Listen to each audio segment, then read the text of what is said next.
sooner. Okay. All right. Well, I'm going to go through kind of today's lesson and talking about the grand action and really the components, the theory behind the parts. And then we'll kind of open it up for some Q&A at the end, if that's okay. Last time that we talked, we were talking about the upright piano versus the grand piano. And I found that this analogy seems to work pretty well when you're talking to piano owners. The upright piano is like a single speed bicycle. You can definitely go down the road with it. You can go and travel and have a lot of fun. But when it comes to some intense hills and some intense biking, it's going to limit you to the point where you might not even be able to do certain things. Same with an upright piano. The upright piano is great, but once you get to a higher end repertoire, some music, you're limited. And so that's why they invented the grand piano, and specifically, actually, that's why they created the single and then double escapement action. So let's kind of do a little bit of review. So we have an upright action right here. And can anybody tell me the part that escapes that allows for the escapement? Just what part escapes that allows? Jack? Jack. That's right. That's exactly it. It's the jack. And so this little invention right here made a huge difference, because once you hit that let off button, it makes it so that that hammer backs off from the strings, and that allows you to repeat. But if you actually look at it, it's to come back, what has to happen to come and play the note? What has to happen? The hammer has to come back. Hammer comes back.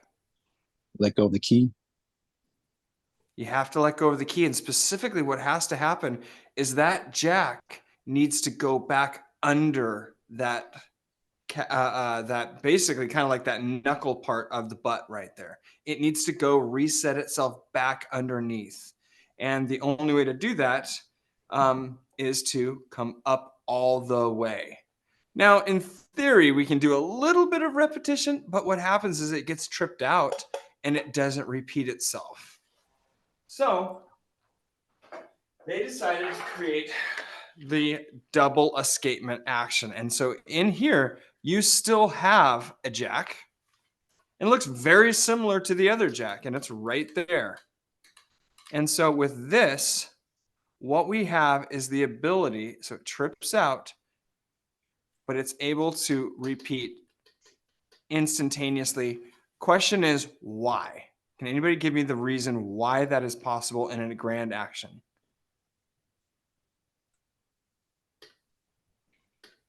It's horizontal versus vertical.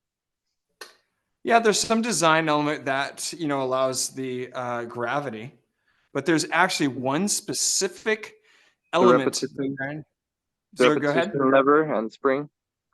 The repetition lever and spring. So that's in the whippen. And so what Victor just kind of pointed out is this.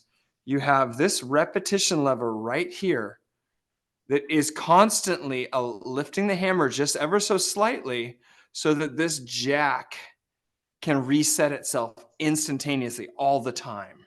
So that was the big deal when they were able to kind of come out with that. And that's what we're going to be talking about today. So just let's go ahead and do a little bit of review. We have the key stick.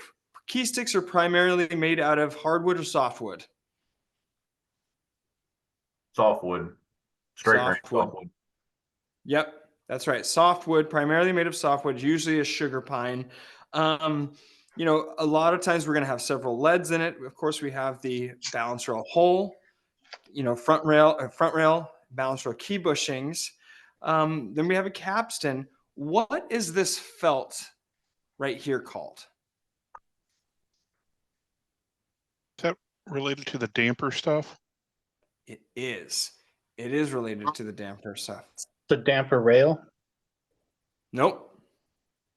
This is known as the key end felt. So whenever you're buying this felt, just go ahead and buy key end felt. And so that is meant to go and touch that lever right here and have a nice soft connection.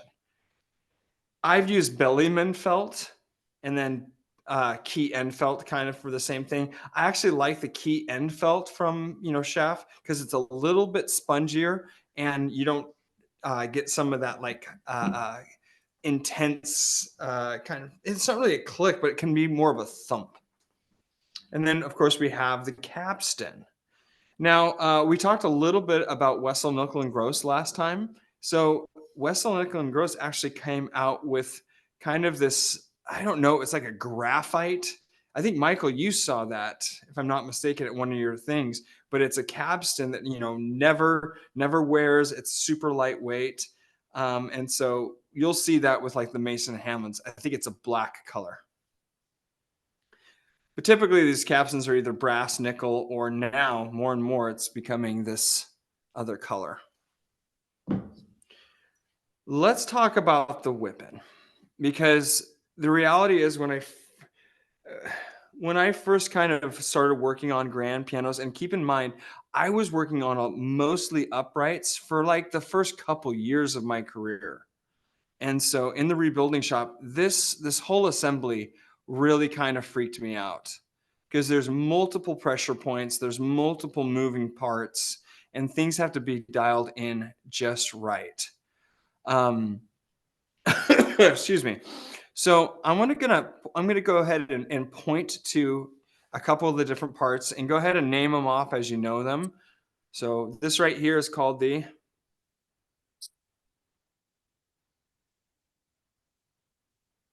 anybody. It's okay. Just the bottom part, Yep, or just the the bottom part. the whippen assembly. Yeah, the whole thing's called the whippen assembly. Yeah. This right here is At the Is that the called whippen? the I was going to say bud. yeah, we call it an abstract. I don't know what you call it. it's actually called a heel. Okay. And if you look very closely, you see how that's like another part glued into that. It's not all one solid piece. Those are actually removable, and you're able to buy different heels. So this is called the whippen heel. Usually has a piece of felt or leather. But a lot of people don't know that, but that is called the whippen heel. This is a source where a lot of clicks can come over time, and it's also a source of friction because it is meant to touch right there on this capstan. So always make sure that your capstans are lubricated with McLube, and then if need be, sometimes I've gone ahead and put Teflon powder on these right here, just to kind of keep it lubed up. So then you obviously have your jack. But can anybody tell me what this piece right here is for? This little thing that looks like a let-off assembly. It looks like a upright let-off assembly. But To what is align it? your jacks with your knuckles. Correct. Good job, Victor. So it's to align so that that knuckle is right in alignment with that jack. And so that is the adjustment screw. That's a jack adjustment screw. And so then you also have, this is kind of a traditional style repetition lever spring. Some of the newer styles will have on the whippens a little adjustment screw right here.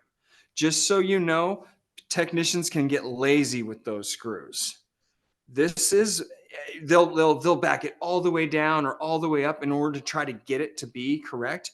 You should get your spring tension about 95% of the way there, just using a Hart spring tool. And then the last 5 or 10% doing that fine adjustment if there's an adjustment screw.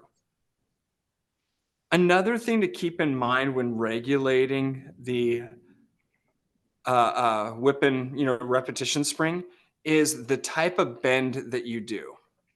I see so many people do a crazy sharp bend. And then they kind of call it good. I see other people go ahead and just flatten this out in weird ways. My recommendation is to try to go ahead and with your Hart spring tool, bring that spring up. We want a nice gradual curve, not an intense bend. And I see that all the time. And I would love to have the next generation of technicians. You all never do that. And it doesn't take that much work. It's just be a little bit patient with it, bend it up to the correct and then let it go. What is this other let off type assembly meant for? The one on the left there, is that what you pointed at? Correct, the one on the left. To raise or lower the repetition lever to get the jacks aligned in the window. You're close. You're so close with it, but it's have you ever heard the term winking the jacks? Yeah, it's like your That is lost motion, but for grands, kind of. Yeah, kind of. Yeah, that's a good way of saying it. So, but I have to tell you, most technicians forget this the final adjustment right here. And so if I adjust this up or down, what it does, you see how I can see better. So we want that hammer, when it's in place, we want that knuckle to be resting on this repetition lever. We actually don't want it to be fully resting on this jack. There needs to be just a little bit of that lost motion. And in order to do that, you're going to adjust this screw right here. And the way you kind of test it, and again, this is not, I'm like, what am I doing? I have this. So the way to test it is simply take your finger and trip out the jack mechanism right here. What you want is to be able to just barely kind of feel a little bit of friction right there, but not enough to drop the hammer up or down. So it's not absolutely no, it's not that there's no space, that there's just enough that it's still able to kind of barely breeze that knuckle and get back under. And again, that adjustment is right here with this adjustment screw. So it's enough friction to brush the knuckle, but not enough leverage to move the hammer, is what you're saying. That's a great way of saying it. Yes, that's exactly it. We want it to just brush that knuckle and without lifting or moving that hammer at all. And you're able to kind of feel it. And it's weird how you can actually feel that. But again, most technicians, they get to that point in the regulation, which is more of a final step. And they're like, well, I did it. I'm done. And I'm done. And what can happen is that we don't allow that jack to reset itself properly. Usually there's it's adjusted so that lever is too far down and that jack is poked up too far and it will not reset itself properly. But that is basically kind of the things to kind of think about with the whippen itself. Again, if you kind of break it down, there's obviously just some of the same parts that an upright has. You got the jack.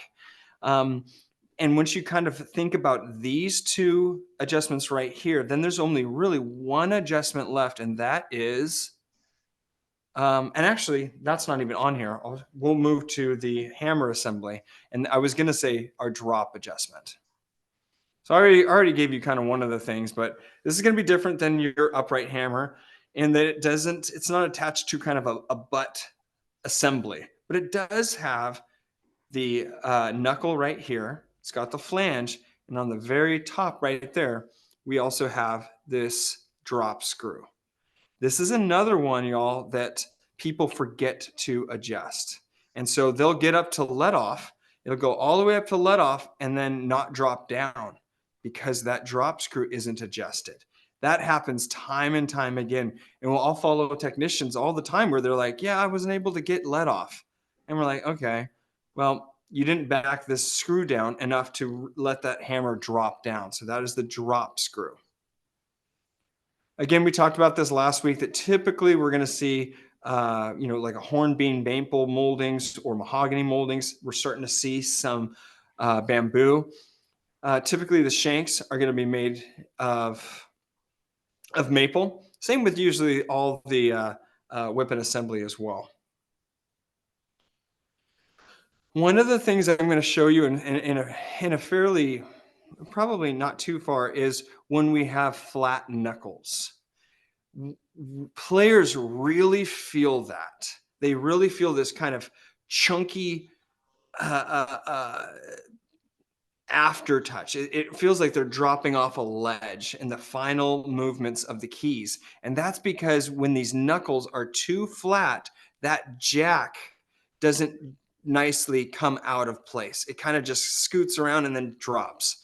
So I'm going to show you a technique. It's called bolstering the knuckle. And it's a great way to basically reshape this. And it's one of those things that makes a huge difference, but you got to know how to do it. So that'll be one of the future ones that we talk about, is how to bolster the knuckles. It's, again, another job that you can charge roughly $500 for, I think is what we charge. And again, you don't have to charge that, but it's probably a 3-hour job, and it's one that makes a big difference. Key assembly, whippen assembly, hammer assembly, and probably the most stressful part of a grand piano, I would say, is probably the damper assembly. For whatever reason, this feels intense because you kind of have a lot of moving parts, and we're not even talking about the damper guide rail that this damper wire goes through, but we're just kind of talking about the damper lever itself right here. You have the flange, damper lever, and you have right here this movable tab. Can anybody guess what that tab is for? The sostenuto rail. The sostenuto rail. And Victor, can you explain to people, just for those that don't know, what pedal is that in a piano, and what is it meant to do? That's the middle pedal, and that's so you press down whatever notes you would like, press that pedal, and it's going to sustain those. Those will be legato, and then everything after that is staccato, or it will not ring out. The dampers will drop back down. Yeah. Tell me, as a player, Victor or Stacy, how often that pedal is actually used in pieces. 1% of all. Maybe one. I thought Maybe, it huh? was less than 1% because It's there's even very that. few pieces out there that are designed for it. Yeah. For something that is used so little, it sure is a pain in the butt. It's a pain in the butt to regulate. It can cause issues with the tabs and things not working right for whatever reason. I sometimes get a lot of it feels like it goes in waves with customers. They're like, the middle pedal isn't working just right, and they don't even know how to use it right. So I get there and like, no, it actually is. But it is a big source in the piano servicing, world for a lot of problems. And so once we get the grand piano in here, which shouldn't be too much longer, we're going to go over some of that kind of stuff, which is not only regulating the grand, but regulating the sostenuto pedal. But just like the upright piano, you have the damper head, you have the damper felt, you have a damper wire, and then as you can see, there's a series of bends in it. And then, of course, the damper lever itself. Do you have any questions about this? I know we're kind of doing some fundamentals right now, but what we want to do is start to have a bunch of these resources for our members to kind of go to in the video logs in all of these things. And so we're just kind of trying to simplify and go back to basics. My fondest wish would be that we would have so many collections of videos and lives that people would potentially not even have to go to a school. They wouldn't even have to get an online class. They could just join these and be able to have, if you spent a year combing through all of these videos, all this content, they can learn everything as well as get into a community. And that has always been kind of a fun idea. That's just something that I think we're going to be able to make a reality.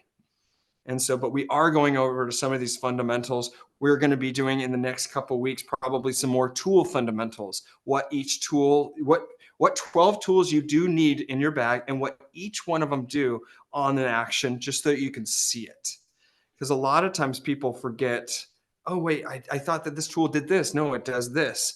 And again, one of the things I found is just repetition, just going back and forth over it. And so to the point where you're just like, I'm sick of it. Well, then you're probably starting to learn it.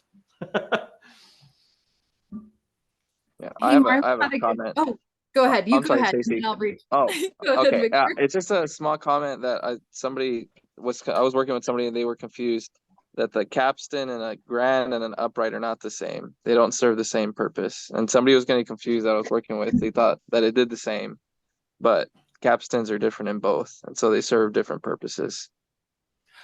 In a way, Oh, yeah, like they yes don't and know. no. Yeah, yes and no, but the adjustment, if you're gonna adjust them, they adjust two separate things. They serve the same purpose as it's coming up Yeah. and hitting the assembly to move the hammer, but if you adjust them, they're gonna adjust two different things in each Yeah. respective piano. Yeah. So in a grand, and that's a good point. So in a grand piano, when we adjust this capstan upwards, I'm going to do this. The grand piano, when we adjust this capstan upwards, it in turn adjusts the hammer upwards. The same thing kind of, but I mean, with an upright piano, what you have to do is first, to move the hammer rail or hammers closer, you have to jack this up. But then at the end of the day, you do have to adjust this capstan upwards as well. And so it is kind of funny because you would think that some of the things like, obviously the let off, excuse me, the let off and the jacks, that's the same. Obviously you have a hammer.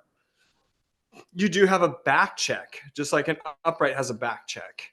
So there are similarities, but some of the things you're right are just like way more complicated. So for instance, you have to pull the action of a grand all the way out to really do the kind of work you need to do on these dampers. It's a pain in the butt. It's a lot more work. Whereas you can do most all of that inside the upright piano. It's just a more sophisticated design, and I grew up riding bicycles, both single speeds, multi-speed bikes, and I just loved it. But it's very similar to that. It's just like there's a whole new mechanism to allow you to take it to that next level, and that's really what it is. The nice thing, it's not like Yamaha has this one and Kawai has this one and Schimmel has this one. They're basically this. They're all basically this, which is kind of nice. And we talked about that a little bit with the carbon fiber, but for the most part, it's going to look very similar. And it's funny because I've recently seen some videos with engineers and they say, we're going to look at the upright and the grand piano to see if we can make the design better. And so they'll go through all of these tests, all of these things. And basically what they've come up with is, no, it's kind of as good as it can be. And that's just kind of where we're at. So the nice thing is you don't have to learn new things for every piano. You just learn it once and you got it, and you adapt that for all the different pianos. Did I see another question there, Stacy? Yeah, with the carbon fiber actions, have any manufacturers made bulletin manuals on how to work with them? Are they really that much different? So they kind of are. So for instance, the pinning. So to repin them is a different process because I'm trying to remember now. Yeah, that's what it is. I've done a little bit of work on it. So for instance, Wessel Nickel & Gross, if you buy a piano, it's like a Mason Hammond. If you buy a Mason Hammond, I believe they even give you a kit for your technician if they ever have to repin something. And they have these little plastic parts in there that you basically pop out the bushings and then put a new one in, and then you kind of heat the caul to push it in, and it's a different thing. I don't believe it's too terribly difficult. When I've done it before, I just haven't done it in a while, but it was enough of a thing that I'm like, I don't like this, which just didn't add to it. I was already on the fence, and then I'm like, I can't repin this. Oh, that's bogus. They use the hard bushings, right? Yeah, they do. It's very similar to like what Steinway did with their Teflon bushings. Oh yeah, Kind of this very similar, and we know how it worked for Steinway, but oh well. Anyway, oh well. Okay. Hey, when regulating with my Zen here. when regulating, is the capstan the first step other than the key level and dip? Is that basically Good question. Mm-hmm, Yeah, so we'll go ahead and we'll get the key height set, then we'll level all the keys, then I'll usually do, if the piano is functioning, usually most of the pianos I go to, they're at least functioning enough that I can go ahead and do my level, my dip. And then a lot of times what I'll do is I'll either do my let off next, or I'll do my hammer line or my blow distance. And again, that is adjusted right here. So if you have Robert's awesome Artisan tool gauge, it makes it easy. So you'll know that, okay, 1 7/8, I can set that really quick. Usually what you'll do is you'll set your samples, and then you'll do the first and last as your samples. Oh, I can't wait to get this grand piano in here, because we're going to be going over everything. Like, hey, maybe we take a month and we're going to go with those, 12 lessons in the month, go through like 12 steps of regulating from the ground up the grand piano. And we'll just kind of go and make it very consistent, because yeah, these are the questions, like, what do I attack first? I always will excuse me, do the dip. I don't know why. If I'm regulating, I'm doing the dip, unless this action is really bad. If it's just not functioning, and then I'll do a little bit of everything. I'll do a quick let off. I'll do a quick evening up at the hammer line, and then I'll go to my dip. But I love getting my key work done first, because that usually, for whatever reason, takes me the longest. It does. The level, getting the dip just right, and then I just cross that off the list. I'm like, okay, I can buzz through my hammer line, my blow distance really quick, and then I do my let off. From there, after I'm done with my let off, let's back up a little bit. Before you do anything, I need to make a little bit of a clarification. Before I even do my dip and my level, I'm going to put the action in there, and I'm going to space the hammers to the strings. Then I'm going to pull the action out and reverse it so that I can now space. Let's do this. Let's do this. We have it. We have the tools. So first thing I'm going to do, I'm going to space these hammers so that they're spaced with the strings correctly.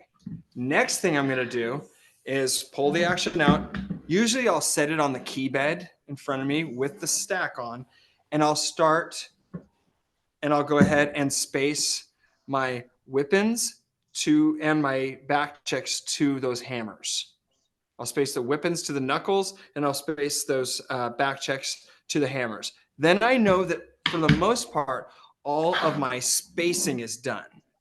Okay. Then I'll usually hit my dip and level. From there, I usually like to get my blow distance again by adjusting that capstan, and then I do my let off. I've mentioned this before, but I like to drop this drop screw down most all the way, just to make it so that I can get that let off really dropping, and I can get it to so I can see it very well. And so from there, I've done my blow distance. David, you feel like tightening that process up at the end is cleaner than having it too tight and having to continue readjust? I do, because if I run into any of them that are not quite adjusted right, because I'm going to adjust them all no matter what. It's faster for me to just quickly take 3 minutes and move all the way down than to like, oh shoot, that one isn't quite working, and I pull it out. That I found that works for me.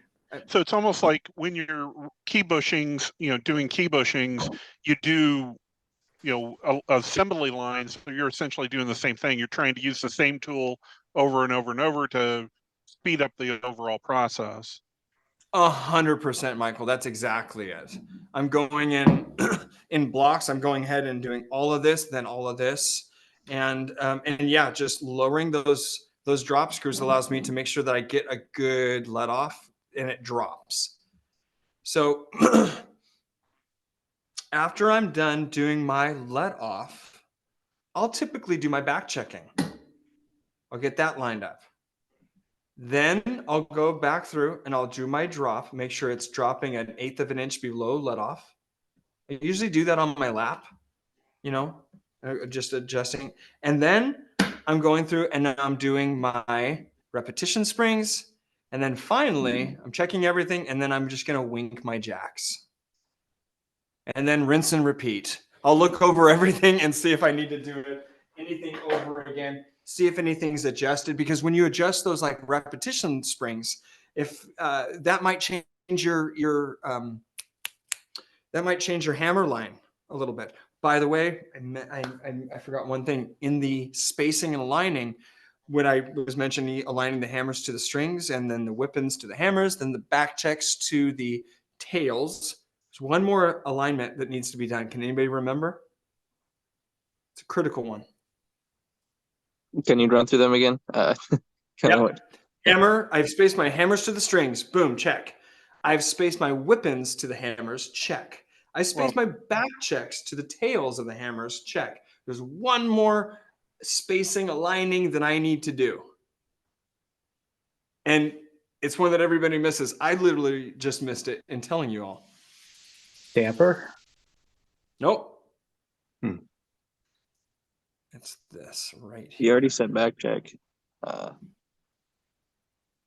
jack alignment with the knuckle. Jack to knuckle alignment. If that's not right, great. I've done let off. Okay. Shoot, I forgot to align those. I've had it mess with it so much that, I'm like, okay, I did my let off. I get to the end. I'm like, oh, I forgot to align it's probably not a big deal. I go and pull it out and they're way too far one way or the other. And it messes with everything that I've done. Messes with my let off. It messes with my drop. It messes with my hammer line. So really get that spacing aligning done right away early on in the process. And you'll be thanking yourself when you get to the end. Yeah. So if we walk through this one more time. So you said hammers to strings. You said whippens to knuckles. You said back checks to hammer tails. You align the jack to the knuckle. So that's your alignment and spacing. Then you move to key level and key dip. Correct. And then you start moving into, depending on which way you want to go first, you're doing your capstan adjustments for blow distance and let off adjustments. Then you're moving on to repetition springs, winking the jacks. Did I miss anything in those steps? I think you had drop. Drop would be in there. And that would be just so you know, before you do the repetition strings, right? Correct. Yeah. So just so you know, some people might fight me on that and say, well, I always do the let off next. As soon as I'm done with dip, which I know dip's going to be at 10 millimeters, I'm going to do the other one that I know what it's going to be, and it has to be. And they'll say, my let off. The let off's going to be at 1/8 of an inch. I'm going to go ahead and blow through that. And so then they've gotten 2 out of their 3. Wasn't that Quentin Tarantino movie? Was it Inglourious? Yeah, exactly. So, but you have your 3 adjustments right there. So you've done your 2, your dip, you've done your let off. What's the final adjustment for your aftertouch? Come on, I'm holding my breath. Blow distance? Blow distance. There we go. Blow distance. Perfect. So those are the 3 things that you need to do. So what a lot of people will say is, I'm going to do my dip, then I'm going to jump up to my let off, so that I know I have those 2 completely done and they're perfect and they're not going to change that much. And then I'll do my hammer line. It's not a huge deal. My big thing is go over everything twice, at least twice, just to check it. Because some of these adjustments, like moving the knuckles, adjusting the repetition levers, that's going to adjust things. And you just want to refine. Regulation is a process of refinement from start to finish. That's what you're doing. You're refining it. Quick question. What exactly winks the jacks again? Hold on just a second, Robert. I want to answer that. But I wasn't able to do it quite well. So I'm going to go ahead and grab this action. I'm going to pull it outside of the quote unquote key bed. So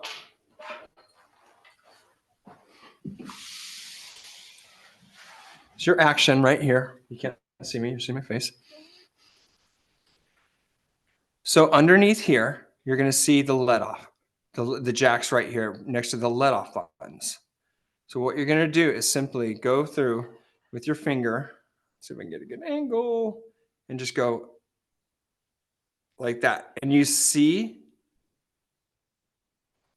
I'm just gonna do it. It's not moving, but it's right on the edge. It's right on the edge of moving. And in some cases, let's see if, Yeah, this one I would say is adjusted so that that jack is touching too much. So I'm going to do it. It's actually, it shouldn't move that much. It should just barely breeze it. And so what you'll do in order to adjust that is you want to make that lever, that damper lever, go upwards. So you will adjust this screw right here down, which will make this lever be up off of that jack. Again, this is one of those things that you're just going to have to play around with in your pianos, because it's kind of like, well, do I go left? Do I go right? Just play around with it, because you'll see, like, okay, when I go up, that's what it does over here. When I go down, that's what it does over there. By the way, I was talking about those basically, that's that repetition screw. This is more of that modern. Again, 5 or 10%. That's all it's meant for. It's not meant to like go hog wild and try to get all the adjustments with that one screw. Pet peeve of mine, just so you know. Don't do it. Does that answer your question, Robert, or can I answer it even further? So you're looking at the hammer when you're linking the jack. Correct. Okay. Yep, I'm looking at that hammer, and what I'm going to do is see if I can adjust this just manually with my finger. With my finger. Yeah. Okay. So here's an example of, and this I see a lot. So I've go ahead and adjusted it so that basically this lever is too far down and that knuckle is resting on that jack. So here we go. I'm going to go ahead and trip that jack out. Boop. See that? I'll do it again. So I'm tripping it out. Boop. And now, if you look at it, it's not even resetting. Ugh. It's having to go down. So to fix that, I'll make it so that this repetition lever is pushing this knuckle upwards a little bit off of that jack. We don't want this knuckle to be resting on it fully. Kind of a lost motion test. Yeah, that's kind of what Victor said. I never really thought about it like that, but you're right. It's not like there's no space, but there's just like fibers touching fibers almost is what it is.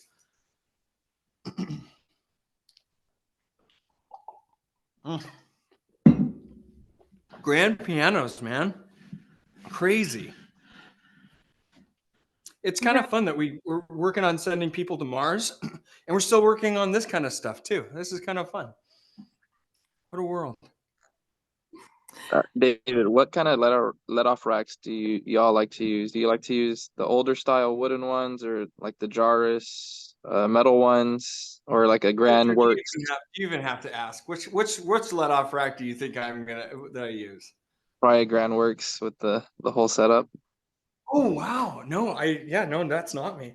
I use old school. I have the one that I have. Oh, that makes sense. Yeah, it's wooden. It's wooden, and it's got some leather on it, and I think it's got some brass things. Chef's kiss. But that's me.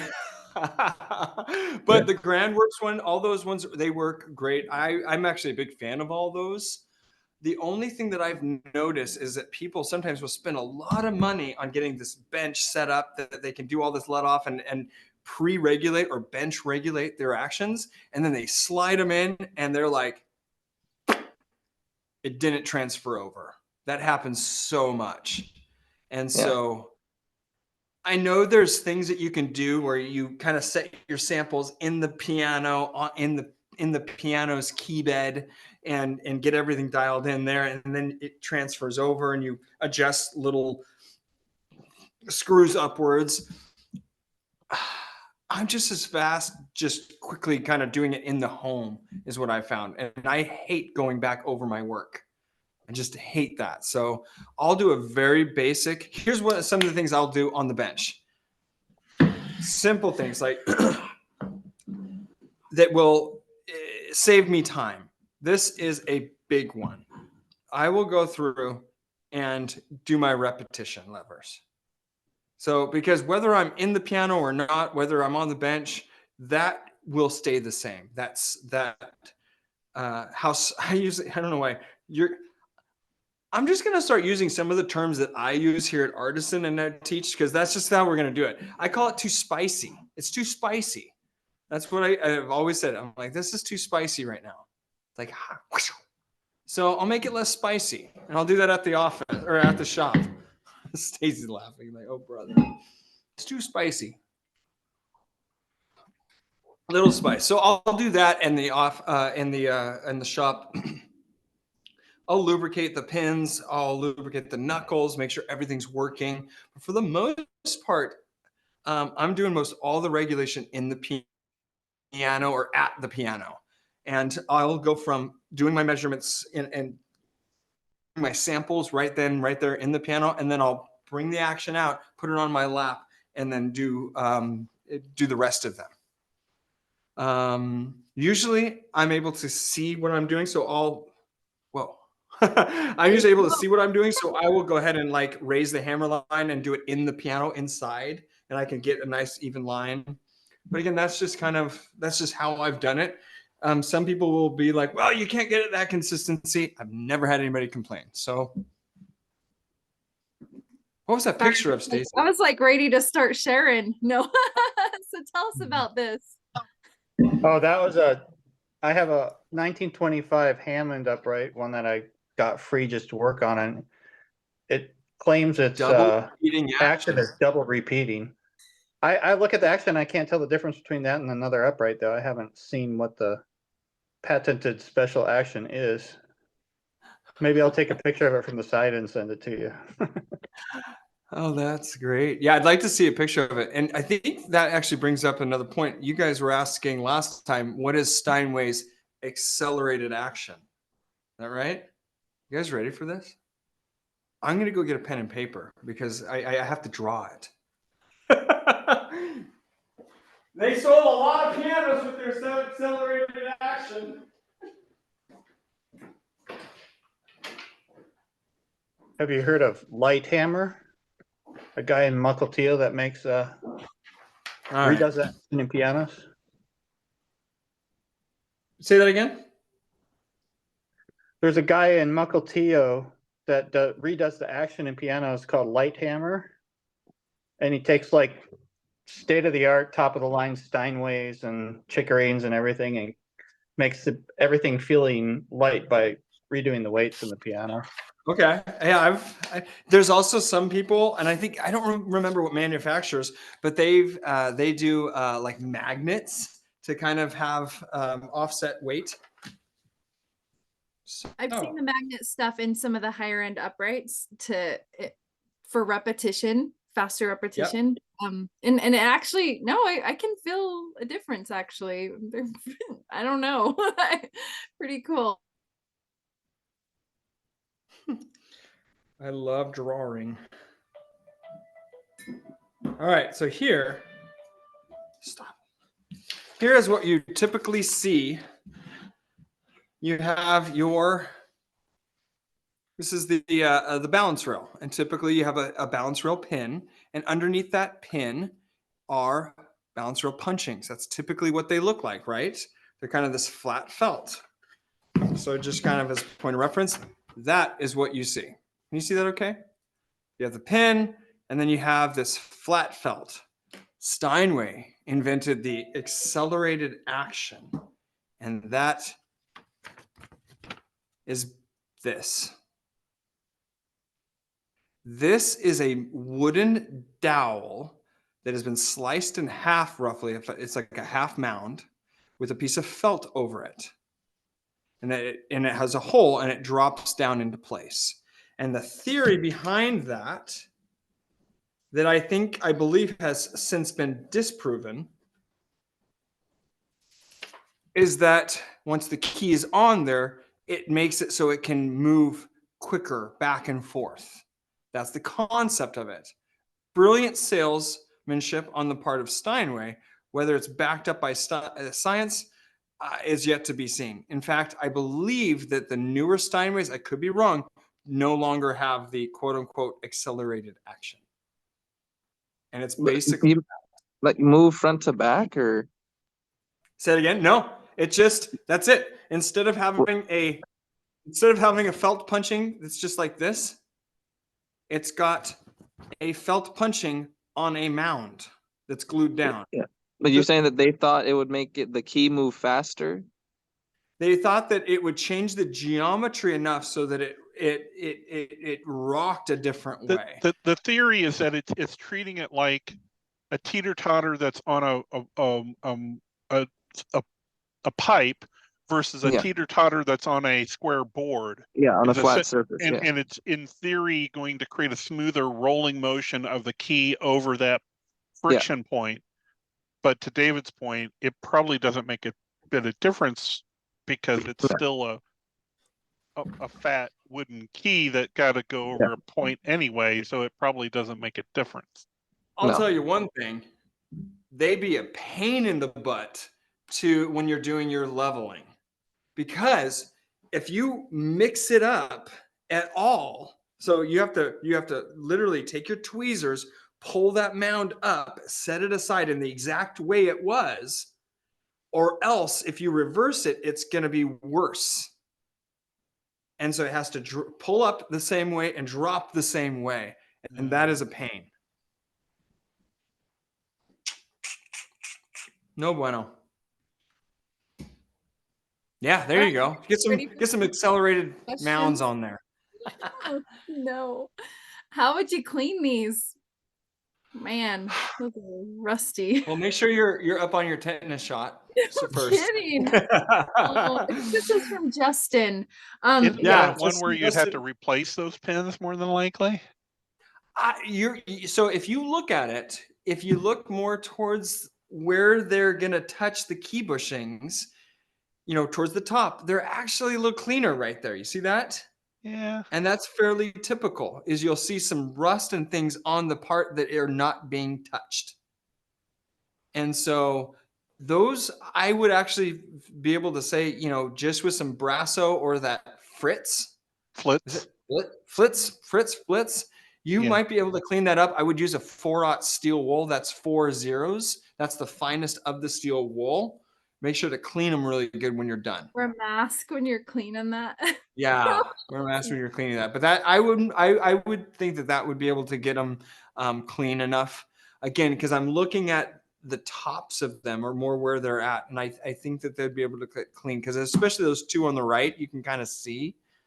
You're a little cleaner. Yeah, I use Flitz, and I use like 1200 grit sandpaper for the really rusty spots. Sometimes you just have to sand it off. Did it work pretty well? Yeah, they're super clean. But yeah, this is the stuff. It worked really well. So that's awesome. All right, that's a good question. Okay, David covered plugging large screw holes with bamboo. Oh, but small screws, particularly fall boards that are stripped out like MDF. Yeah, I found a few screws just came out. Oh, how would you fill those? That's a good question. It's a fun one. Yeah, can I look at it one more time? Oh yeah, sorry. My brain was starting to connect it. We're plugging holes, but small screws, particularly fall boards that are stripped out, MDF. Yeah. Yeah, on the side, it's just kind of almost like just a loose nail in there.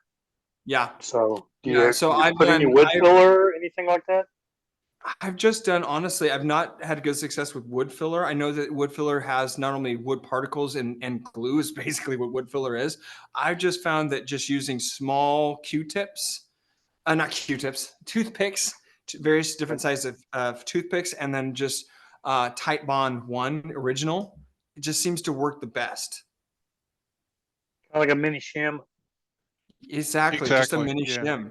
Okay. Yeah, and unfortunately, today's pianos, they're primarily made of MDF. So this is just a reality that we're gonna, that you have to figure out. I've done some where I'm like, there's just nothing to grab onto. So I've actually built kind of a mound of tape, and then put epoxy, and then sealed it so that it dries, and then I'll drill a new hole, and that epoxy kind of holds those MDF fibers together. But that's a bigger repair. Why do they do that? If it's supposed to be tuned every year, you're going to unscrew that fall board 30 years in a row. It's just not going to make it. But I don't know. That's just question Yeah, I I'm have for curious what kind of manufacturers. usually the manufacturers make it so you don't really have to unscrew very much by way of a fall board. And so I'm curious, a lot of times they'll have a tab. Is this a modern piano or is It's an older, it was a Kimball, and okay. sometimes they have a little block in the side that Yeah. maybe is added, and some of the Baldwins do. They have that little hinge that flips, and Yep. it's a booger if I don't take a picture to get it back, because I spend more time Right. trying to figure out how I got it off, but or how to get it back. But yeah, I found a few of those are just stripped out, but that makes sense on the toothpicks. Yeah. Can I say? Oh, we lost you. It's better just remove the fall board instead of like trying to lean it back on the hammers or something. But one time, yeah, Ramsey's called me and he's like, "Yo, I can't get this fall board off." He had flipped it. It was a Pro River. Instead of taking it off, he like laid it back because sometimes it'll rest on the side, but it got stuck under all the hammers, and so he had to get something to move all the hammers forward and then get the fall board back out. But he's like, "Dude, I can't get it out." So it's always better just to, yeah, like if you're saying like in a Pro River, you'd pick it up, or Yamahas might have 2 screws on the end. But yeah, usually they make it easy to take it out. But I would just, but don't lean on the hammers and get it stuck. Yeah. Poor guy. Yeah. Okay, next one with tuning. You're getting clicking down with the tuning hammer, but some pins don't click and they don't feel loose. Is that common? Upright or grand? Upright. That's upright. I can hear it click, and the next pin, it's like I'm doing the exact same motion, no click, but it feels just as tight. Is it me? Is it just the pin? No, I've had some where I'll feel the click or even hear the click, and then the next one's not. So that definitely can happen. Yeah, that's what I experienced yesterday on the ones I was working on. That really? some of them you would hear the clicking as you're moving the pin, some you didn't. Okay. Yeah. I was just thrilled to hear a click, and I thought, I'm getting it. And then you're getting your body. Like, well, nothing. So I don't know. That's awesome. It's like a really good question. I Prepare for more solid tunings and more fun, because once you start getting this stuff clicking into place, it's like, oh, this becomes fun. When you do a 45-minute tuning and it sounds great, it's like, oh, all is right with the world. Okay, what is an action ratio? We mentioned it on our Supply 88 Zoom. Can I clarify that question, because I'm probably way ahead of myself. The grand manufacturers have action ratio specs that go with the piano, and is that something we need to know or try and measure before you regulate a grand, which I'm not even close to? I mean, I get what it is, but do we need to know that? So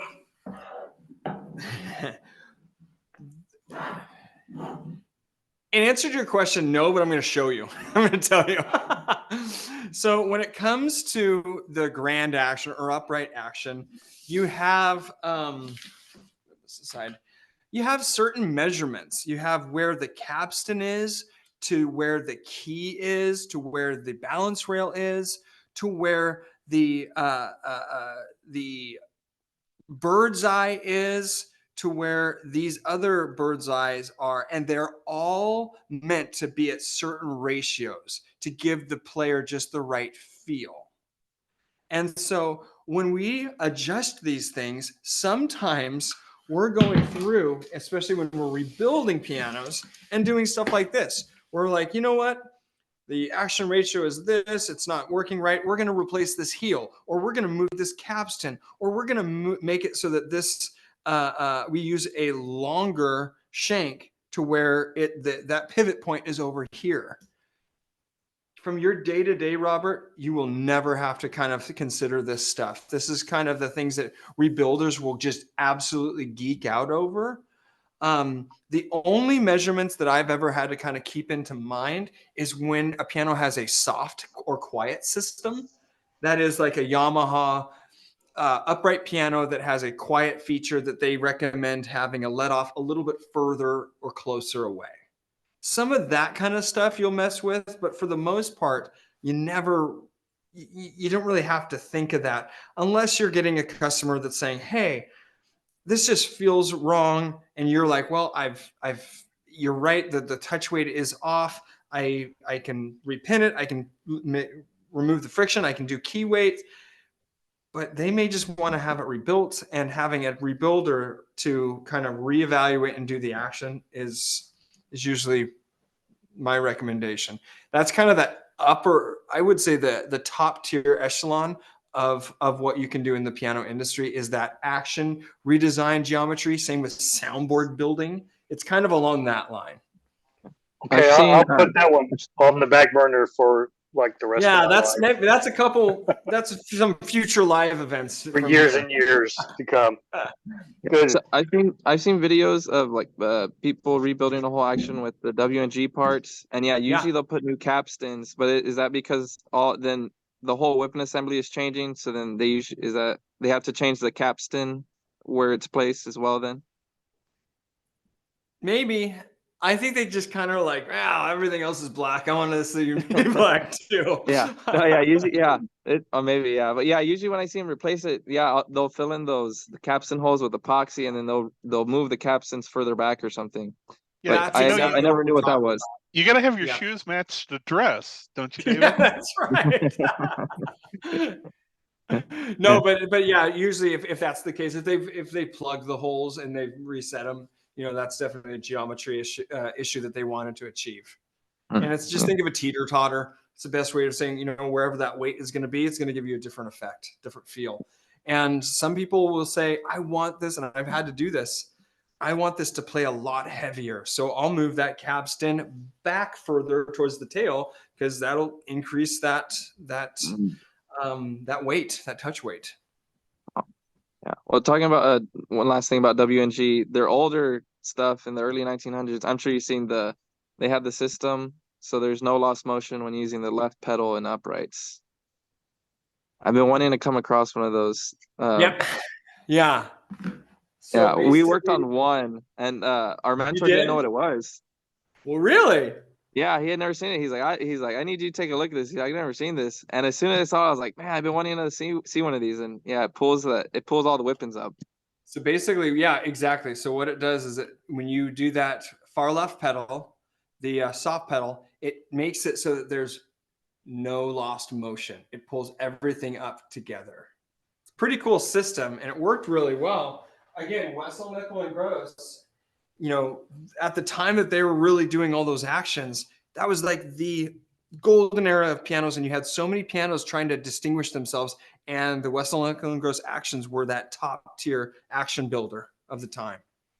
Yeah, I think we should. I would like to see that in modern day pianos, right? We're talking about like adding repetition springs or something into uprights so we can have more repetition. I would love to see that, because I love using the left pedal, but I hate that it feels, you get all that lost motion. So that would be great to see. I don't know. Maybe there's a way you could add it out. I've been thinking about that the last few weeks of a system that can be installed, but you would probably have to change the whole whippen heel or something like that. Yeah, I don't know. I mean, I don't think it'd be cheap. But you're right. I think what is going to start happening is manufacturers, because more and more houses aren't big enough to have grand pianos, but people want a high performance upright. I mean, classic piano sells like $70,000 upright pianos. And so it's like people are willing to pay for it. They're like, I don't have space for a grand. I got a lot of money and I want it to perform. And I think more manufacturers at the higher level are going to try to create more avenues to make it play that much more like a grand.